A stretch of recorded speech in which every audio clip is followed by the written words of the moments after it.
Quick heads up before I get started. This whole video is about pinball video games, and a lot of them, especially the earlier ones, weren't particularly shy about flashing the whole screen in high contrast. I mean, it's pinball games, there's going to be flashing lights. So just a heads up if you're sensitive to that kind of thing. Also, one segment in this video uses anaglyphic 3D, that's the red-blue 3D glasses. So you might want to have a pair of those handy, and I'll let you know when to put them on. I want to let you in on a little secret. Physics is hard. When you were in school, you probably had some physics classes that taught you a few basic equations, and maybe performed a few experiments to demonstrate that behavior in real life. One of the most common things to see is the parabolic arc of a launched object. You apply this much force at this angle to an object of this mass, sending it traveling upward, as gravity is pulling it downward at 9.8 meters per second squared. And if you took some university physics, you might have added in a little bit of vectoring and outside forces to that. Some wind or drag. This kind of artillery calculation was one of the very first applications for mechanical calculators. But the thing is, that kind of calculation doesn't really reflect reality. You're not always going to get the exact same amount of force imparted to the object. It can tumble or spin in flight. The shape of the object changes how it behaves. The Earth isn't a perfectly featureless flat plane with constant acceleration in the same vector. There's going to be variation. And as a person who's accustomed to that kind of thing, you'll come to expect certain consistently inconsistent results. It's easy to know generally what should happen, but you also know it shouldn't happen perfectly every single time. You can account for a lot more variables in your calculations, of course, but that makes the calculations harder to do. And that's why physics in video games are such a challenge. Sometimes it doesn't matter. Mario's jumping physics are absurdly unrealistic, but the way that they're unrealistic works best for a video game.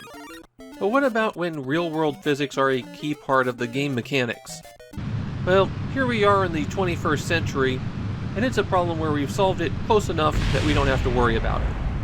But in the 20th century, modeling these things was hard. Anything that simulated the performance of a real-world vehicle required some beefy hardware at the time. But simulators weren't the only genre to use physics like this. On a smaller scale, there was pinball. The game you're looking at right now is Atari's Video Pinball. As far as I can tell, it is the first attempt to make pinball into a video game you can play in your home. It's from 1980, and it's a good demonstration of the challenges and compromises that were made in these early days of adapting pinball to a video game. Pinball was a popular amusement in arcades, but it was expensive and unwieldy to have one in your home, so pinball video games made a lot of sense. But making a good pinball video game was a lot harder than it might seem. So I'm going to do an overview of pinball video games in the 20th century. By the time we hit the 21st century, knowledge of how to make a good pinball game has spread. But there were a lot of missteps in these early years. Besides hitting the major titles, I'm also going to trace a few developers who made some excellent pinball games. But before I start going down this rabbit hole, let me jump ahead to a 21st century pinball game so I can explain a bit about how pinball works, why people might have thought it was easy to make a video pinball game, and why it was actually so difficult. What you're seeing right now is Farsight Studios' Pinball Arcade. It's a platform where they recreated many significant pinball machines in video game form. You're also seeing that I'm not especially good at pinball. I'm more of an enthusiast who enjoys it a lot, rather than a pinball wizard. And I'm currently playing their recreation of Williams' Pinbot, one of the more significant and complex pinball tables of its day. That day being 1986. The reason I'm using this as an example instead of a machine from the 70s is that I think it's easier to see what makes a good pinball game when we're looking at Pinbot. First things first, the physics. And we'll start with the ball itself. The motion of the pinball on the table is not just a direction and speed. Pinballs roll and spin, and that affects the path that they travel. They're also heavy. Pinballs are solid metal, they're not ping pong balls. That changes how they bounce and roll up ramps, and how quickly they gain and lose acceleration. Pinballs are large. That affects how they behave when they contact an obstacle in the playfield. Now all of this might seem obvious, but consider the flipper for a moment. When it strikes the ball, you as the player should have a general idea of where it's going. The higher up on the flipper, the sharper the angle upward, and also the less force imparted. But how effective your flipper is will also be dependent on how the ball was rolling. So if the ball was rolling down a lane and reached the flipper, you'll get one set of behaviors, while if it came down to the flipper from above, you're going to get a different set of behaviors. This applies to anything that imparts some force to the pinball, whether it's a bumper, or a kickback, or nudging the table. In these early pinball games, they tend to treat the ball as a point mass, a single spot to work all of the calculations from, and then they use the sprite to determine collisions. And if you don't do anything else with the math, it tends to give you some very unrealistic results. Similarly with flipper and bumper behavior, these early games tend to be deterministic. You'll always get the exact same behavior at the exact same points, regardless of how the ball was moving. The flip side of that is ones that try to account for this by adding extra randomness, and those often wind up being even worse because it results in the ball just going anywhere. Those aren't the only ways to get physics wrong with pinball, but they're the common ones that we're going to see a lot. Table design is another challenge for people making pinball video games. Ask someone who doesn't design actual pinball tables what a pinball table should look like, and you'll get something like this. 3 bumpers at the top, a few rollover lanes, a couple of ramps at the side, maybe a loop if you're lucky. This is the standard, generic pinball table layout, and it's overwhelmingly common in these games. The thing is, by 1980, this kind of layout really wasn't acceptable in real pinball. It's old-fashioned and bland. And so what you'll find is that on real pinball tables, they might use these elements, but they're arranged in a way to give a more dynamic flow to the game. And there's often some kind of central hook, one big piece for the table that everything works around. In Pinbot, it's Pinbot itself up at the top. But you can also see that the skill shot takes you up a spiral that drops you down into some bumpers. The bumpers are covered up on the right-hand side, and there's a variety of shots that you can try for. And that brings me to the last vital point, the table rules. Just shooting targets and getting points can be pretty repetitive, so pinball tables, especially from the 1980s onward, had a variety of events or rules that changed how the game played or made the players work towards certain goals. On Pinbot, there's a timer for the drop-down targets on the left-hand side, or an especially tricky shot on the right that will advance me towards the inner solar system, getting more points every time. And by timing my shots on Pinbot, it'll open up and let me populate its eyes with pinballs, triggering a relatively easy multi-ball. There's more than this, of course, but I think I've made the point clear. A pinball table has to do something more than just let you rack up points. And this is one area where pinball video games have an advantage over the physical machines. They're not bound by reality, so the rules of the game don't have to follow what can be physically done. You want an army of monsters sweeping over the board and knocking your ball out of the way? Yeah, that's doable. You want to jump to a whole new table with a different layout and whole new set of rules? Yeah, of course you can do that too. As I look through this 20-year block of pinball video games, keep in mind that the genre had a pretty bad reputation for a long time. A lot of these games didn't satisfy pinball fans, and they didn't satisfy video game fans. You didn't have to have perfect physics, or a great table design, or interesting play gimmicks, but many of these games were incredibly bad in at least one of those categories, and often more than one. It took a long time for video game designers to get a grip on pinball, and that's the journey that we're going to see. Alright, let's go back to video pinball now. But not the video pinball that you saw before. This is the arcade game video pinball, which just shares the name but not any of the actual gameplay with the Atari VCS video pinball. It is the very first pinball video game, a genuine attempt to completely recreate pinball in a computer chip. The game isn't even capable of drawing the background. That's a reflected overlay that you're seeing. And to be frank, it's a really impressive effort for 1979. It's better than some pinball video games I'm going to show in this video. In terms of physics, the movement is smooth, you get good force out of the flippers, but the ball is extremely floaty. It also has a bad tendency to lock itself into certain patterns. The table design's a little bit odd, but it's pretty good. Keep in mind that pinball was just entering the digital age, so this table really reflects the pinball machines of the mid-70s. It's got a nice split-level playfield. That big, I think it's supposed to be a jukebox in the middle, breaks things up pretty nicely. The split-level flippers at the bottom are a little bit weird, but I'm not going to begrudge them that. I hadn't played this game before I started recording for this video, and I wound up pretty impressed. The programmer got a surprising amount correct here. Things that will trip up a lot of later developers. The biggest problem with the arcade game Video Pinball is, why would you play it when there's real pinball right next to it? Now let's get back over to the VCS Video Pinball. And here, it's not nearly as impressive. I completely understand why it turned out like this, but that also doesn't make it a game that I'd want to ever go back to. Where do I even start with all the things that went wrong here? Well, first of all, the ball physics are clearly Pong. That works in Pong because Pong isn't being very realistic, but in pinball, you want the ball to act like a pinball. And then there's the table design. By deciding to have it fill the television screen, instead of giving it a pinball table's dimensions, there's now way too much play area to cover. Everything is flattened out, the ball is tiny compared to all of the obstacles, a weirdly common problem we're going to see, and the flipper position is ineffective. Also, since the flippers go when you hit left and right, you can't have both of them flip up at the same time. With the flippers where they are, hitting the ball with them is a rare exception.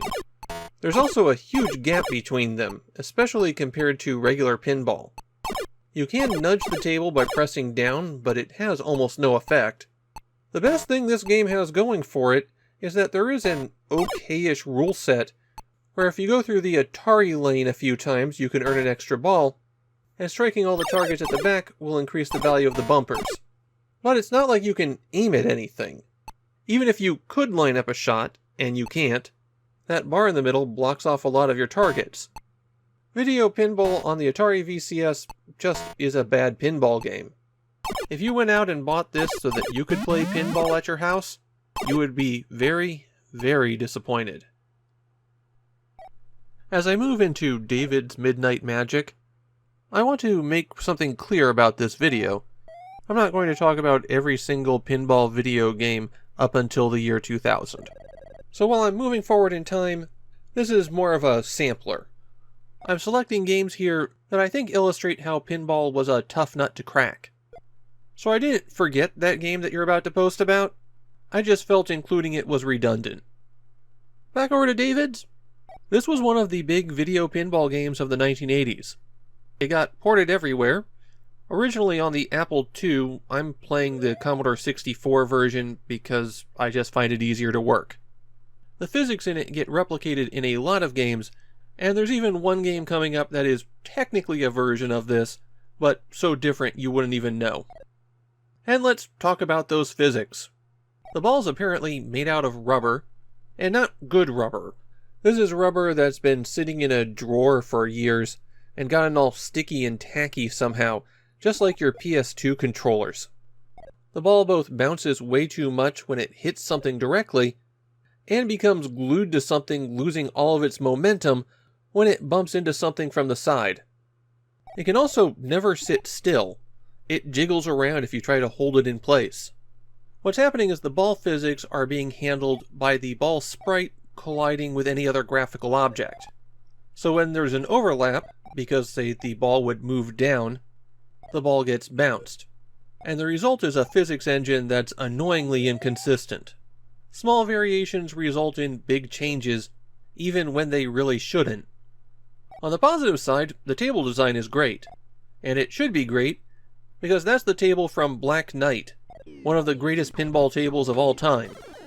They don't quite copy all of the rule set, a lot of the timing-based stuff is gone here, but it does have the 3-ball multi-ball, and since one of the big challenges for pinball video games at this point is the computation time for doing all the physics math, doing it for 3 balls was actually a pretty big deal. David's Midnight Magic set the bar for pinball video games in the 1980s, but it was still deeply flawed.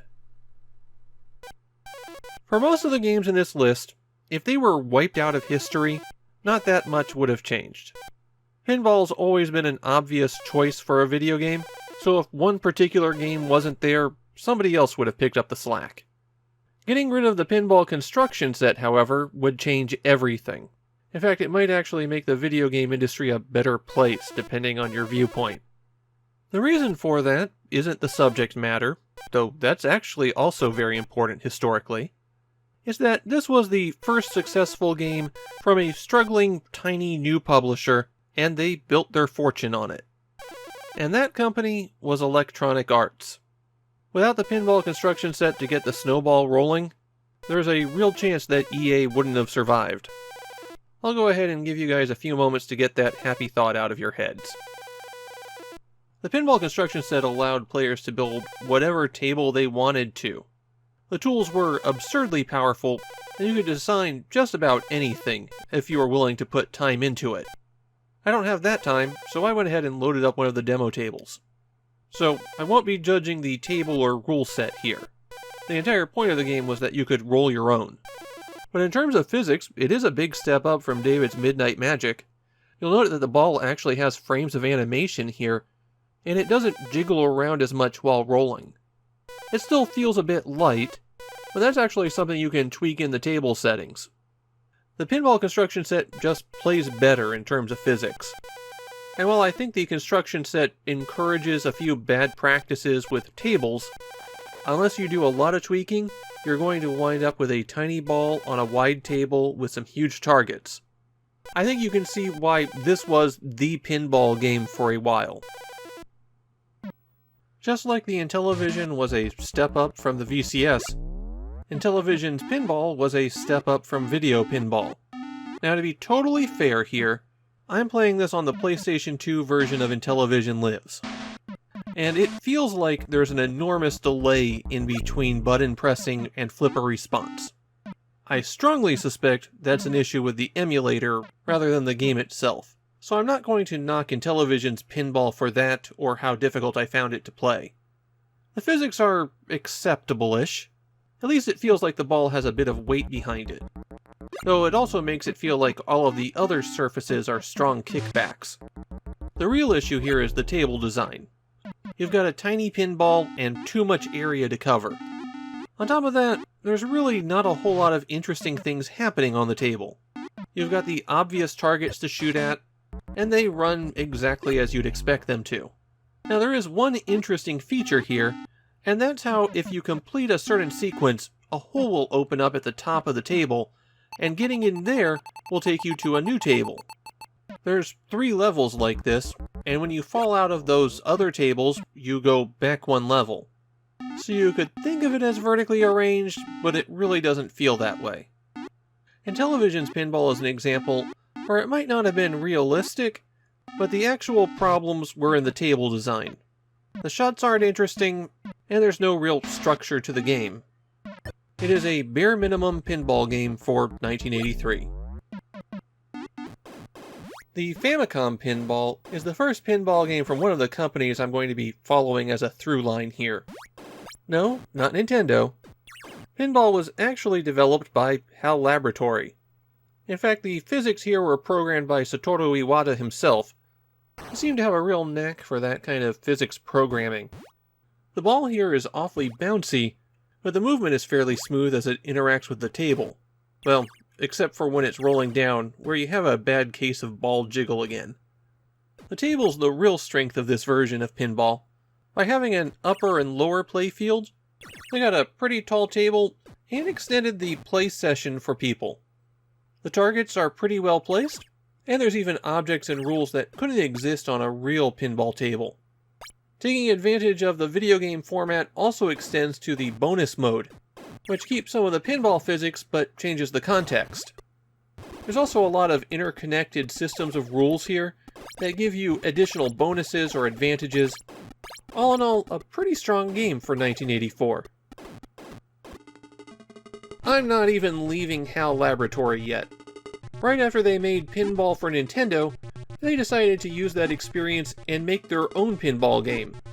The physics here are pretty much identical to Nintendo's Pinball, or at least close enough that I can't tell the difference.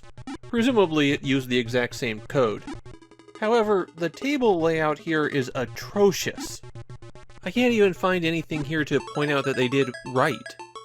It continues the concept of a split screen, but instead of having layers that you could move back and forth through, you start out with two side-by-side screens, and then once you fall out of that, you're always in the same small, tiny area, which is displayed on the left. As far as I can tell, you can't get back up from that either, unless you can somehow make an impossible shot where you curve around a corner, then rocket back up. So once you're down there, you're stuck. And you're stuck in a very boring, very simple layout. There's also not really any interesting game rules going on. The spinner changes what prize you get up top, but you can't really control that. There's a lock and multi-ball, but that's only in the top right section. Another issue is that they made all of the ramps way too small, and you start seeing the ball drag against the sides or bounce back and forth as you go up a ramp. As a de facto sequel to Nintendo's Pinball, Rollerball for the PC-88 is not very good. I bet you didn't think I'd be going back to the Atari VCS, did ya? Midnight Magic for the VCS licensed the title of Dave's Midnight Magic, but it is clearly a completely separate game. I'm including it here not because this is a pinball game that you have to play, it really obviously isn't, but because it's a good example of how quickly things changed in just a few years. Technically, this game was completed in 1984. It's just a situation where Warner Brothers, the owners of Atari, refused to release it after it had been finished. Something that no Warner Brothers executive would ever do again to any media that they owned. This Midnight Magic got saved from the dustbin by the success of Nintendo, and Atari pushing the 2600 as a low-cost alternative to that system.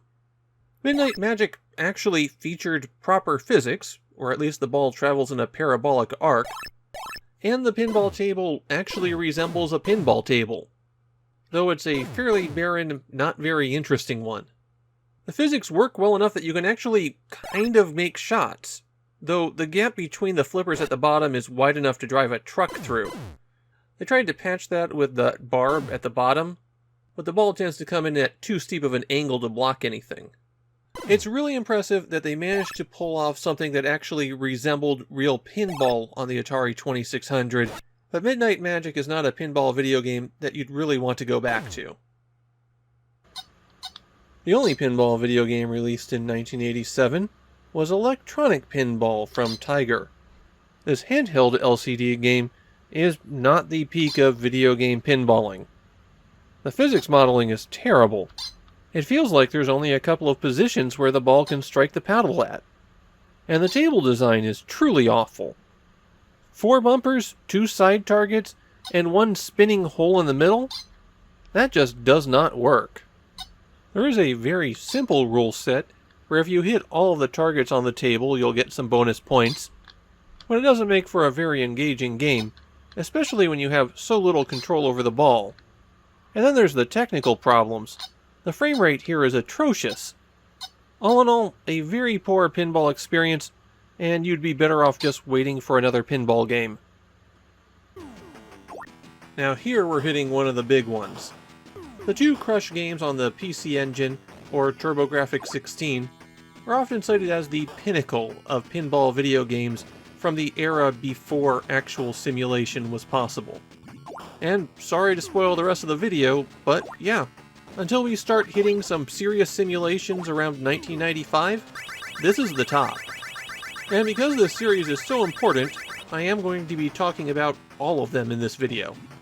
Compile's Alien Crush was one of the very first PC Engine games, making it a bit of a pattern where you always threw out a pinball game on your console because it was low-hanging fruit. But this is about as far as you can get from a quickie cash-in. The physics engine is pretty solid. In terms of feel, it's actually pretty close to Nintendo's Pinball. A bit less bouncy though. The ball's got a pretty good size to it too. Always a good sign because it makes the shots work better. There's not really any stickiness with it rolling up and down lanes, and it even rebounds off objects in a way that feels natural. I'd have to say this is the best physics model we've seen so far. But the real reason to go to Alien Crush, the thing that makes it stand out, is that incredible table.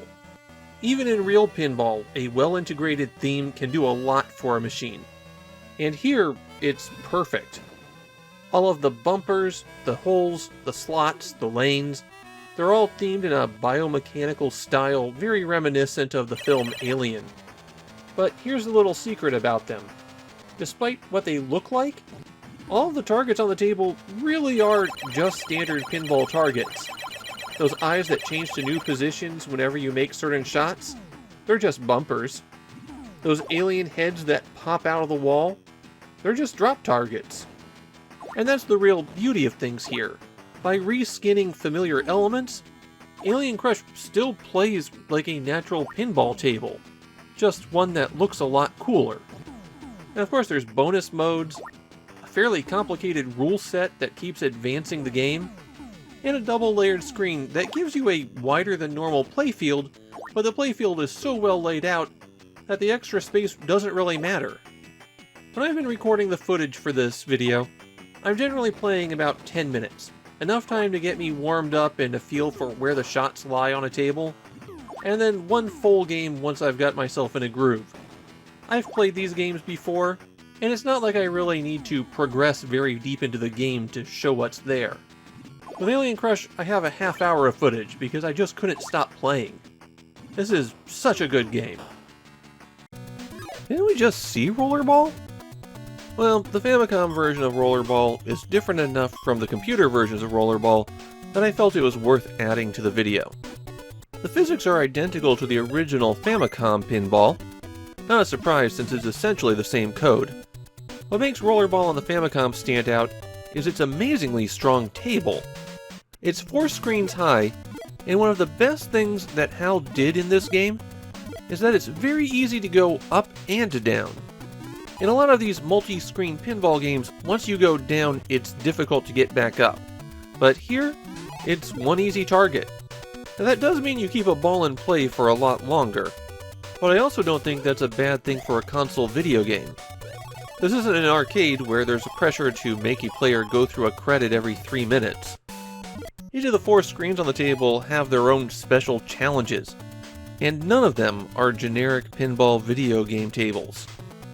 There's lots going on here, some really nice shots, and it all makes Rollerball a very approachable, very playable pinball game whose physics aren't quite right, but they're perfect for the game that HAL was making.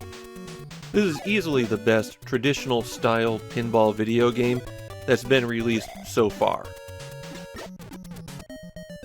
Something we're seeing a lot of at this point is experimentation with the traditional pinball forms. I'm not especially fond of Family Pinball. It was released as Rockin' Ball outside of Japan. My big problem with it is that I find the tables to be a real bore. But the game did add something that wasn't common at this point, a battle mode. 2 players sit up at opposite ends of a table with a fold in the middle, trying to knock the ball past the other's flippers. And if the ball is on your opponent's half of the table, you can switch where the flippers are to take them on directly. It's a unique gameplay concept that I think doesn't really work especially well, and most of that is due to the table design not really giving the player anything to do other than knock the ball back to the other side of the table. On this table you can hit some of those drop targets to give you some kind of small effect to help you, but they're not that useful. And it's really the only thing on the table that you can do. Family Pinball has a lot of tables, but they're all of similar poor design. But still, Namco brought something new to the genre here.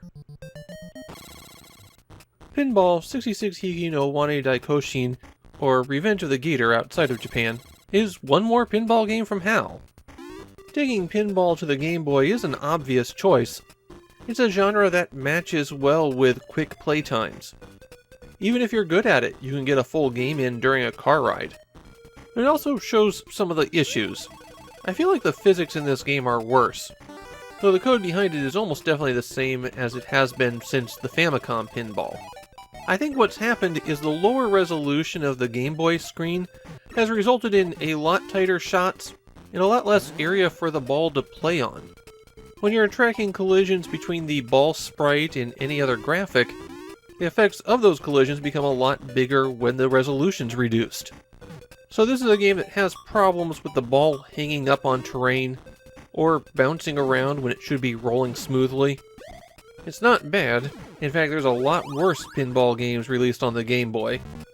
But it does show the limitations of the technology HAL was working with. At least the table design is fairly strong, though I don't like how it resets some elements of the table when the screen scrolls. They also introduced an intermediate screen, so the transition from bottom to top isn't quite as abrupt. There's tons of areas where the pinball is extended to something a little bit different as well, which is always nice to see in a pinball video game. As we move into the 90s, pinball is going to become a genre where a company is treated as something easy to knock out and make some quick bucks. HAL wasn't doing a bad job here, but it does feel like this was selected because it was something they could get out on the Game Boy quickly. If I really wanted to, I could have filled this video with terrible pinball games. I mean, truly dire stuff. There is a reason, after all, that pinball video games had such a bad reputation for so long. But my game selection is focusing on things that advance the genre, or at least illustrate some kind of point I want to make. So what you've been seeing isn't nearly as bad as it could have been. And then there's Pinball Quest. I think this is the worst game you're going to see in this video, except maybe the Atari VCS Video Pinball, and that's only a maybe. Pinball Quest has multiple tables, but we're going to focus on the Quest mode. That's the unique feature that made me include it. But before I talk about that, I have to point out the physics in this game. They're atrocious. I don't even know what the ball is supposed to be doing. It's not that it's too springy or has a handful of deterministic outcomes. It just seems to do whatever it wants. It doesn't help that the targets also bounce that ball in random directions. This is a terrible feeling pinball game. But the real atrocity here is in the game design. Pinball Quest takes place as a series of very simple tables, where you have to take out some targets before you can advance. Already this isn't fun to play because the table designs are so boring, but there's also the issue that when the ball drains out the bottom, you have to go back and repeat the previous stage. And since the physics are just about randomized, it's really easy to lose a lot of progress really fast. Now there is a shop in between stages where you can buy upgrades, but the prices on those upgrades seem to be scaled as though you'd be playing that stage over and over again. Almost all of the tables come down to hit a guy walking back and forth in the face with a pinball until they go away. This is a game that's designed for frustration and annoyance, and it's a bad pinball game. But it does demonstrate how people were trying to fit pinball into different contexts. Buying power-ups was novel at the very least, as was making an actual story progression in the game. So there's a germ of a good idea here. It's just wrapped up in a lot of awfulness. It's like you can feel the seismic shift into the 90s at this point. Oh, we're still on an 8-bit system. The actual NES in this case, since this wasn't released in Japan. But it's a game by soon-to-be superstar developers Rare. The 90s will be long to them, as long as, you don't look at what they did before. And it's the first official conversion of an electromechanical pinball table to a video game. You see, there's another reason I showed you Pinbot at the start of this video. The obvious question is, how does Rare's version of Pinbot for the NES compare with the actual machine? And unfortunately, it's just not as good. But it is a really good effort. One of the biggest things you'll note is that the physics are incredibly impressive on this one. The ball moves smoothly, you get little animations as it rolls perfectly at certain spots. What I strongly suspect is that they hard-coded some behavior in certain very common spots, like the skill shot ramp or the lanes leading down to the flippers, and as a result, these come out looking really good. And of course, I've already talked about how Pinbot is one of the greatest tables of all time. This version has all of the features, and they all seem to work very close to how the actual table does, though I feel like the timing's a little bit off on some events, and when it plays digitized speech, the whole game has to pause. The big difference is that the ball is way too large here. The table's scaled down, the ball is scaled up, and it just doesn't really look quite right. I'm sure it was done for visibility, and there's even a little trail that follows the ball to help you keep track of it. The split screen with the flippers is an interesting choice. I think they did it because it'd be hard to track multi-balls without it, but it is a bit disorientating at first. So as I've been recording this footage, I've been capturing multiple games, typically one where I'm warming up, and then playing a few more trying to get a really good ball going to show off as much as I can. Here, I only played one ball, and I played it for about 12 minutes. Part of that is because I'm really familiar with the original Pinbot table, but part of it is also that the scale makes the game a lot easier. Still, I think this is the best pinball game on the NES. Definitely an amazing effort. I'm kind of curious why the Japanese version of Devil Crash decided to go with Crash instead of Crush. It kind of throws off the naming scheme for the whole series. Anyways, I can be relatively quick on this one, because Devil Crash is a more aggressive version of Alien Crush. Same engine, even a lot of the same table elements in the same positions. It's an excellent game whose table design makes it a bit more difficult than its predecessor. Between the two, I think I like Alien better, or at least it's easier for me to chill out with. But you really can't go wrong with either of them. They're both excellent pinball games from Compile. The second entry in Rare's Real Pinball Table to the NES duology is High Speed, and I'm afraid that this port is a lot worse than Pinbot. First of all, I don't like High Speed as a table. I know the real machine has its fans, and it was very popular, but I just never cared for it. So this was always going to be a weaker entry for me anyways. But then we hit all of the other issues. The visual design here is completely muddy. It's hard to tell what's a ramp, what's background graphics, and what's an actual barricade. It's not like you can't get used to it, but you shouldn't have to. And then there's the worst addition to this game, interactive objects that just spawn on the field and do something.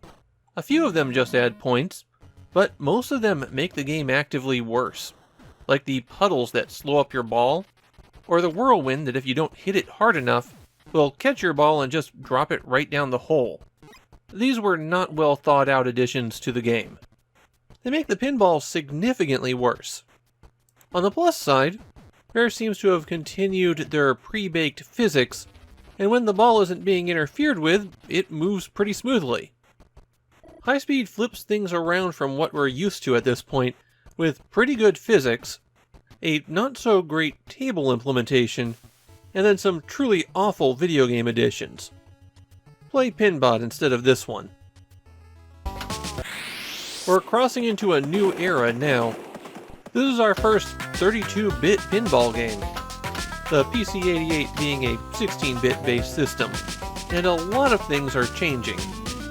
Pinball Dreams winds up being the model for the next generation of pinball games. And it's actually a period of pinball video games that I find to be a bit clunky. We're getting a lot of improvements, but that means that the problems stand out even more. The most notable improvement here is the physics model. Pinball Dreams is doing at least some accounting for the spin of the ball. In fact, I think it goes a little bit too far with that, but they're the first ones to really go for it, so they're still feeling their way. The table design's a bit of a step up as well, though it feels like we're going from games inspired by 1978 pinball to games inspired by 1983 pinball. There are 4 tables in Pinball Dreams, but they all feel kinda samey.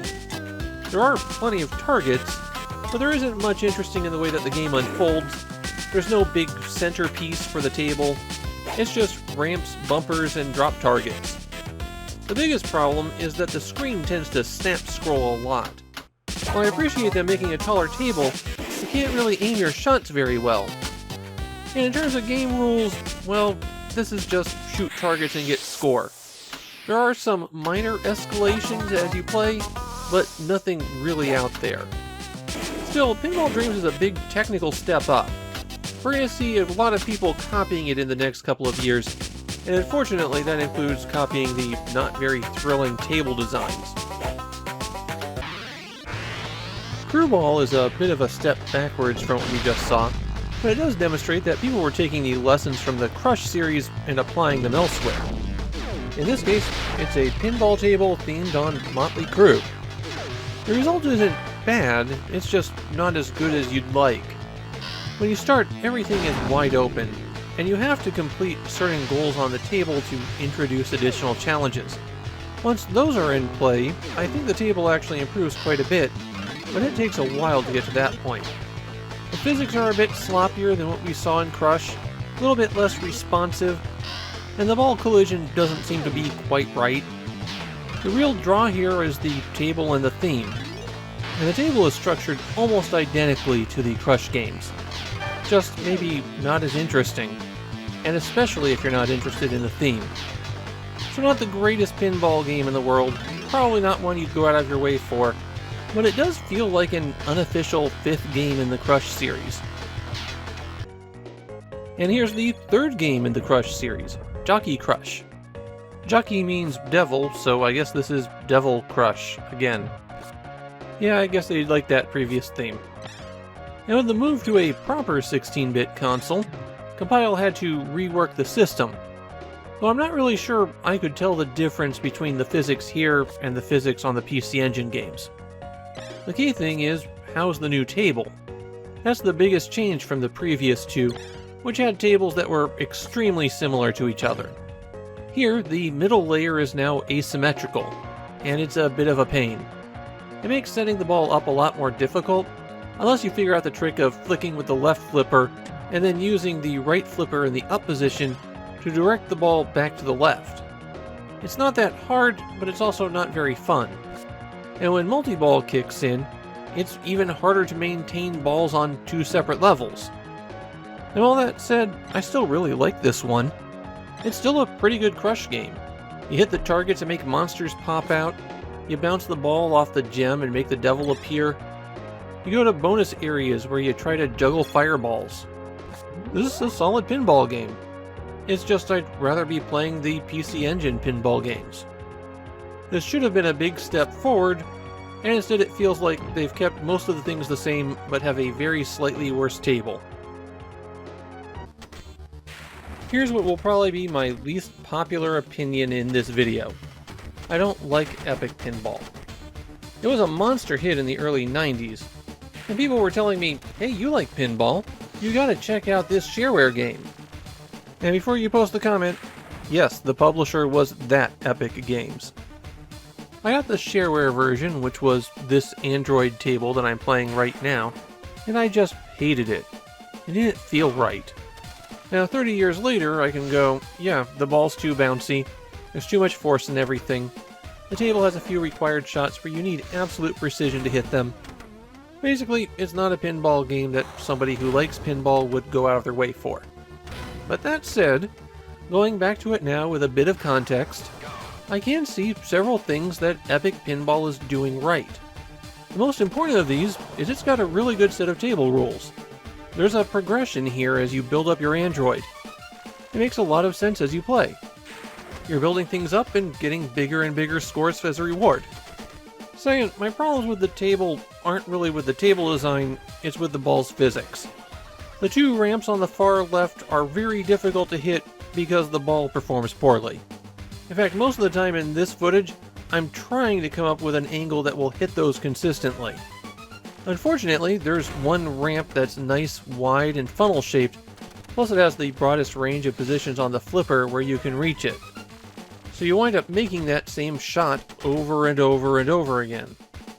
I think if the ball was a bit less bouncy and didn't go flying quite as hard, these shots would be a lot more manageable. I do like that you can see the kicks from the slingshots at the bottom near the flippers. That's a nice graphical touch that nobody's had yet. Epic Pinball isn't as bad as I remembered it was, but the physics are still a real mess here. It's one of those things that makes it feel more video game-ish than pinball table-ish. Now I reach something that's actually kind of special to me. Crystal Caliburn was my preferred pinball game for the early 90s. Love this game. Unfortunately, it's stuck on Windows 3. But obviously I could get it to work. The game only sold about 2,000 or 3,000 copies in the US, which makes it among the rarer games that I own, but rarity doesn't exactly mean price. Crystal Caliburn was the first US release by Japanese game developer Little Wing. They're a microscopically small studio that focused on making pinball games for the Macintosh. And that was at a time when Apple was a dead company. Some of these games got ported to the PC, and that's where I played them. I've been trying to cover all of the pinball games from certain developers, but in the case of Little Wing, 3 of them just aren't accessible to me. So we'll just show what I have. Little Wing stood out from other pinball video game developers for 2 reasons. First, really good physics. This is a game that feels right when you play it.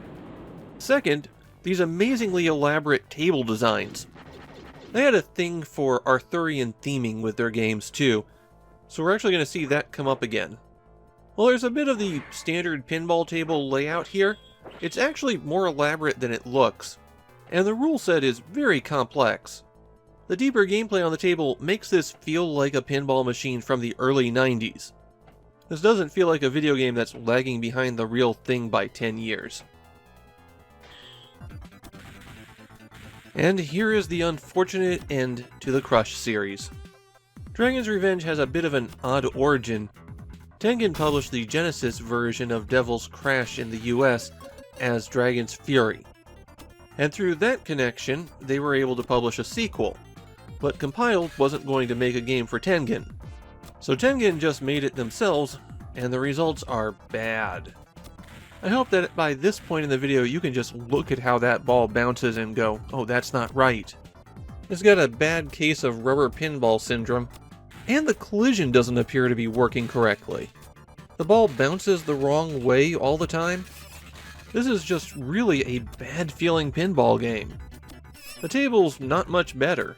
While they borrowed a lot of elements from the Crush games, they're not as well placed, and the flippers are super tiny.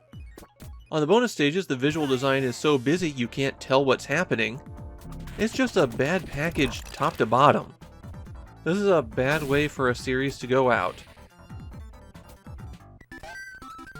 Here's our last HAL pinball game for this video, Kirby's Pinball Land.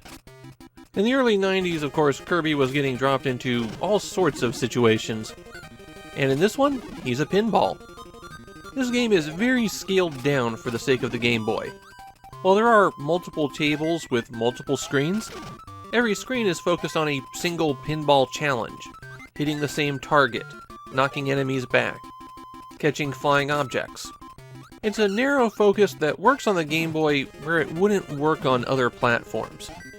The tiny Game Boy screen has issues with those big elaborate tables that we've been seeing lately. This is a last hurrah for those HAL physics with the big chunky ball and slow, gentle movements. They got a lot of mileage out of that chunk of code. Kirby's Pinball Land is decent if you want a simple pinball game that is totally goal-orientated. You're always just playing to complete the goal on the section of table that you're looking at. But it doesn't have a lot of fast action, and the table layouts are so focused on those single, simple goals that they're really not that interesting. I like the game, it's just not what I would go to for pinball action. Well, I couldn't let this one pass without comment, even if it is one of the most despised games on the Sega Genesis. Most of the kids who got it were disappointed that it was a pretty awful Sonic game, but I have to point out that it was a really awful pinball game too.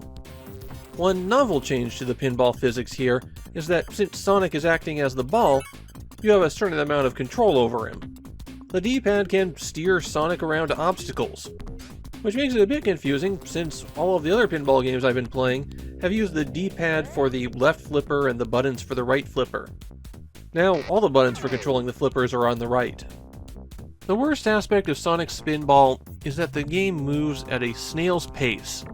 It chugs along, barely functioning at all. But even if it ran at a normal speed, the physics are still a mess because they're designed around platforming rather than pinball. The table layout is still annoying because it's designed around you controlling the ball rather than making shots. And the rules are... actually, that's part of the game that works.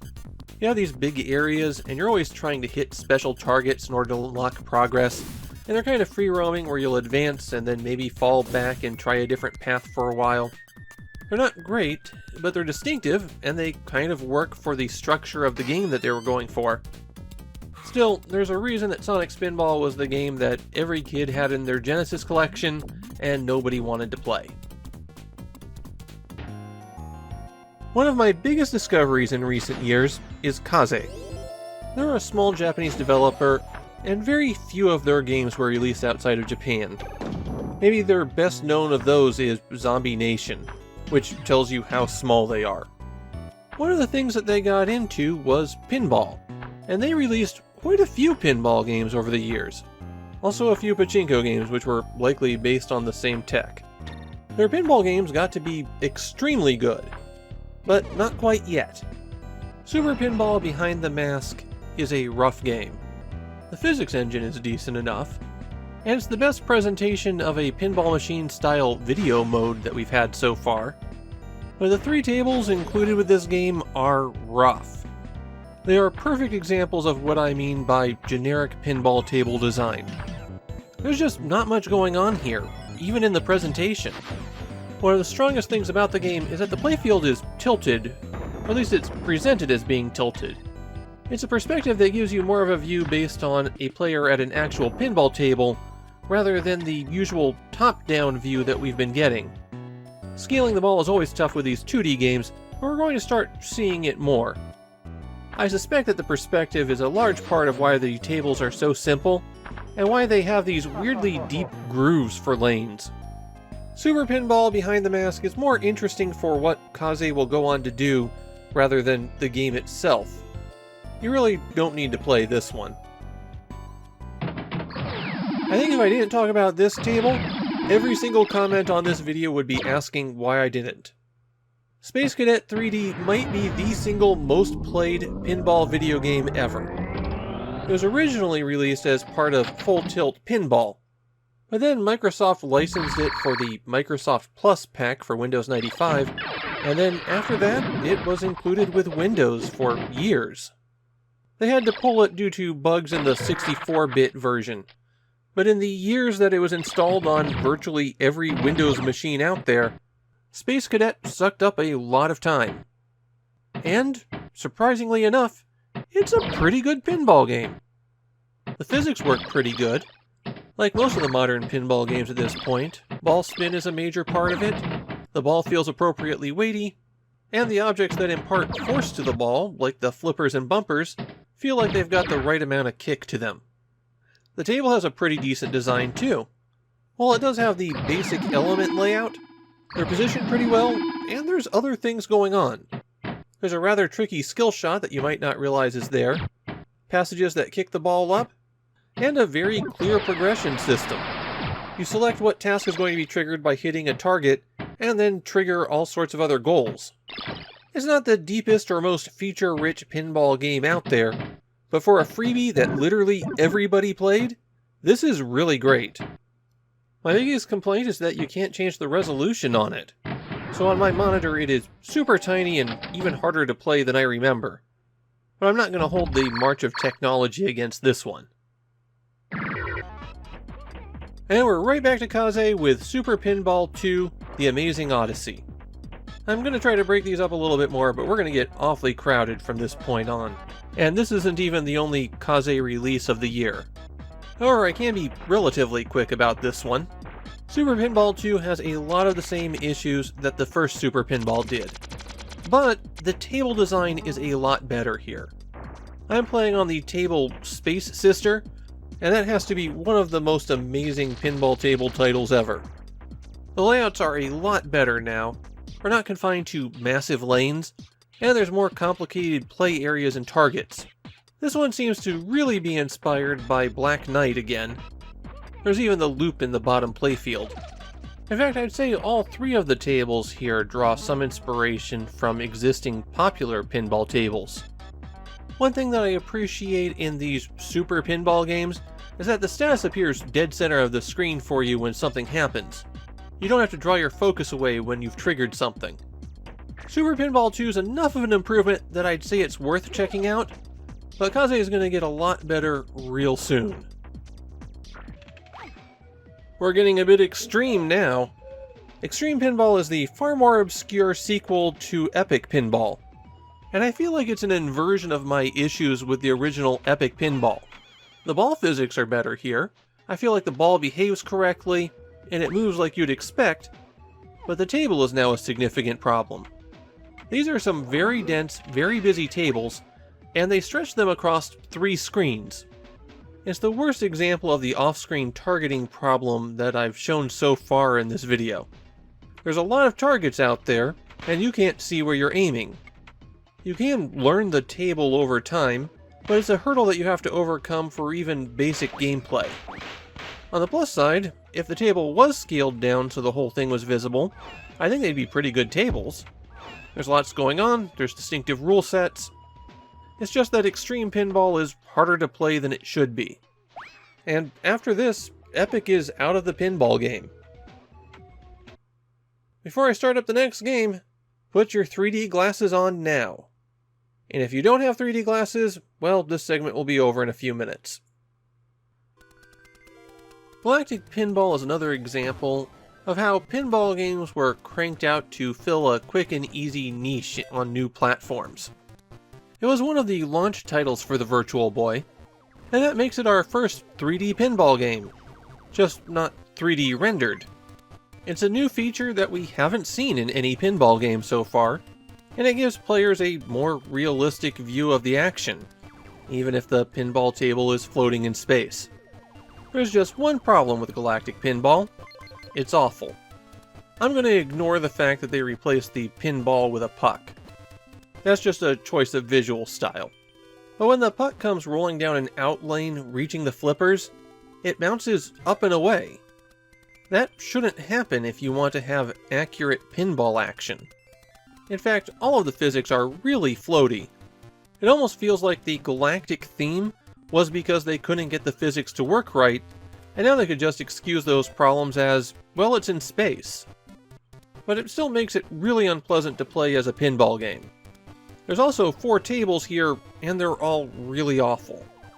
Just absolutely bad table design here, doing just the bare minimum to be pinball. There are events that can interrupt your game and give you some brief action interludes, but these are minor, don't play very well, and the occurrence of the events are outside of the player's control. If this was on a regular console, it would be baby's first pinball game, and I wouldn't even bother talking about it. It's a good example of the bad pinball game design that I've been glossing over. But just by virtue of the system that it's on, Galactic Pinball does have a unique feature. It's just not a feature that makes it worth playing. And you can take those 3D glasses off now. Our third Kaze pinball game, and our first game on a system with hardware for rendering 3D graphics.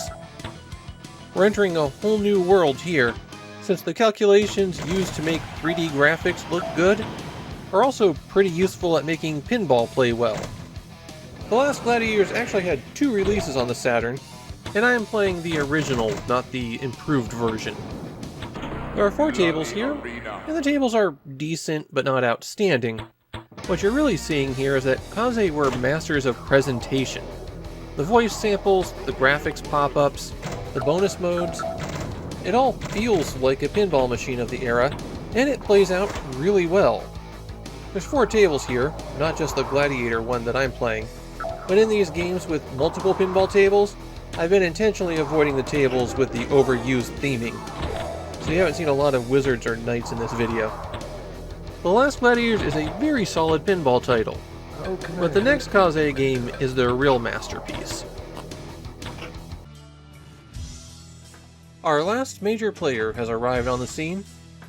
Everyone was puttering along, doing their own little pinball thing, and then here comes Empire Interactive with their Pro Pinball series and just blows everyone out of the water. I would consider the web to be the first modern pinball game. There's no compromises here. No, well, that was all they could do. No, well, it was good for its time.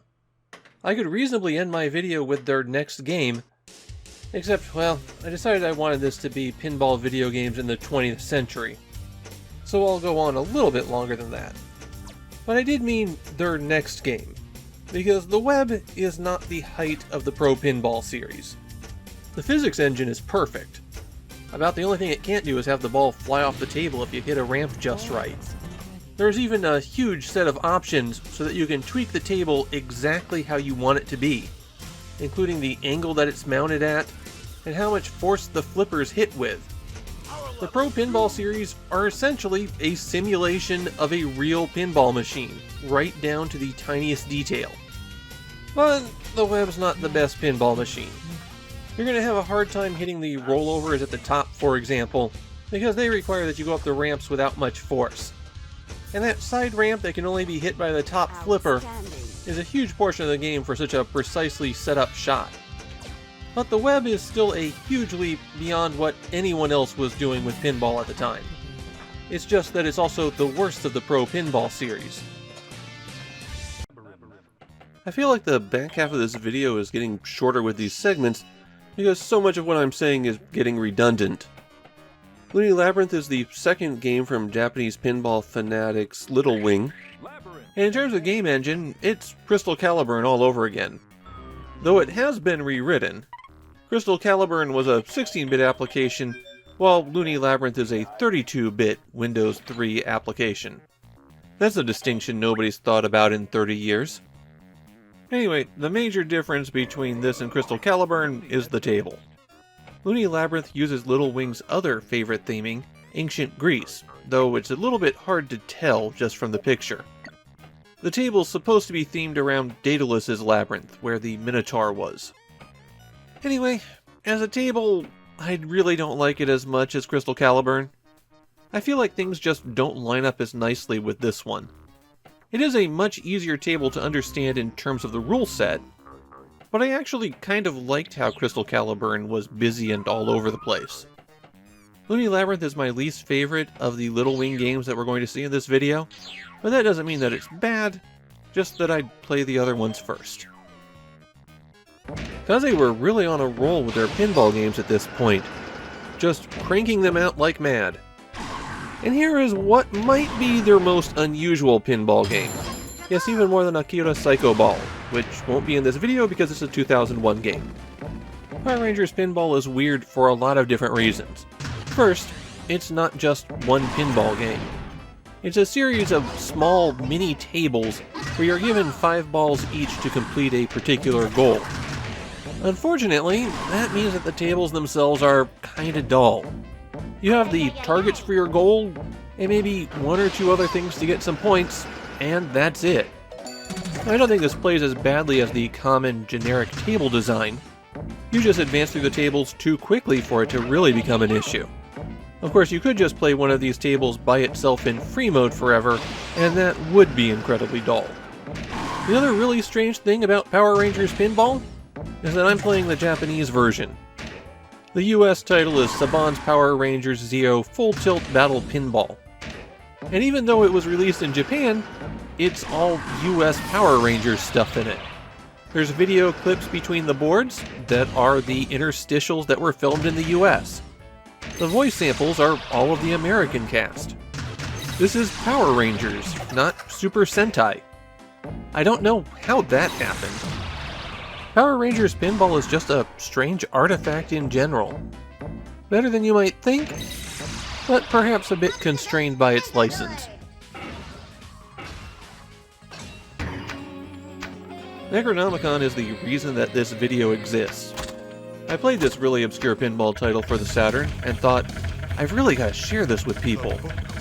But if I wanted to talk about Necronomicon, I also wanted to talk about its developer, Kaze. And at that point I needed to talk about the hows and whys of pinball video games. Necronomicon is not the best pinball game that we're going to see here. It doesn't have the best physics, it doesn't have the best table design, but it is extremely cool. I'm not showing you the video cutscenes that accompany the story mode here, and yes, there's a story mode, though in this case it's just playing all 3 of the H.P. Lovecraft-themed pinball tables in a row. For me, the music, the voice samples, the game modes, it all adds up to make Necronomicon a really fun pinball package. Necronomicon is also proof that literally every license has a pinball game. And if they don't, it's just a matter of time until they do. As for this game, well, it's still Kaze's game engine. We've seen it 3 times already. The table design is still decent, but a bit primitive, rather similar to Super Pinball 2 and The Last Gladiators. It's the table theming and style that really elevates it, which is something that happens more often than you might think in actual pinball. If you're going to play any of the games that I'm showing in this video, Pro Pinball Time Shock is the one to play. It's even easily available at GOG.com right now, so you don't have to be like me and break out your old CD. I remember getting Pro Pinball Time Shock and going, this is what pinball video games should be. If the physics were any better, you'd actually have to slap your computer in order to nudge the table, which you could do if you bought the pinball controllers like I did. And the table would be a top-end pinball machine if it existed in real life. In the world of pinball video games where the standards are a lot lower, this is the best pinball table in a video game to this point. It's beautifully designed, with a perfect array of shots, an obvious logical progression to everything, and some pretty fun goals and modes. I'm not going to say Pro Pinball Time Shock is the best pinball video game of all time. We've had 25 years of advancements after this, after all. But I think this is the line for where great pinball video games is drawn. If you can't live up to the standard of Pro Pinball Time Shock, then you're not a great video pinball game. And a lot of people since then haven't been able to. I've got balls of steel. Okay, with that out of the way, Balls of Steel really does not compare to the games that we've been seeing lately. It would have been a decent, but not really exceptional pinball game in 1993, but it's now 1997, and there's a ton of people who are doing really exceptional work with pinball. Balls of Steel just doesn't hold up to that. The physics are fine, but they're not as good as what we've been seeing lately. The table's fine, though I do think it has an issue with the targets, at least on the Duke Nukem table, having a tiny impact area. It's a throwback to the scrolling views that we saw before, and it still has all of those problems with table visibility. I actually think the table rules are a little bit rough on this one. You've got to make a lot of shots before any kind of game mode can get started. You don't have to give players everything up front, but locking away all of the good stuff isn't a great plan. Probably the best feature of this table is that sometimes Duke Nukem enemies will pop out and wander around. But at this point, that's really not enough to carry a game. There's 4 tables in Balls of Steel, but the only one that people would buy the game for is the Duke Nukem table that you're seeing now. More glory. The important takeaway here for Balls of Steel is that by the end of 1997, when it was released, standards had been raised so high that this is just an, it's okay, I guess. And Balls of Steel is all but forgotten. I remember after Time Shock thinking, oh, I wonder what the Pro Pinball series is going to have next. And then along comes Big Race and, well, that's it. Oh, the engine is still just as good, which really means it's the table quality. And it's not even necessarily how it plays, although I do think it plays more poorly than Time Shock. It's really the presentation. Big Race USA implies that it's going to be a car race across the United States, And then you're listening to not very good lounge music the whole time you're playing.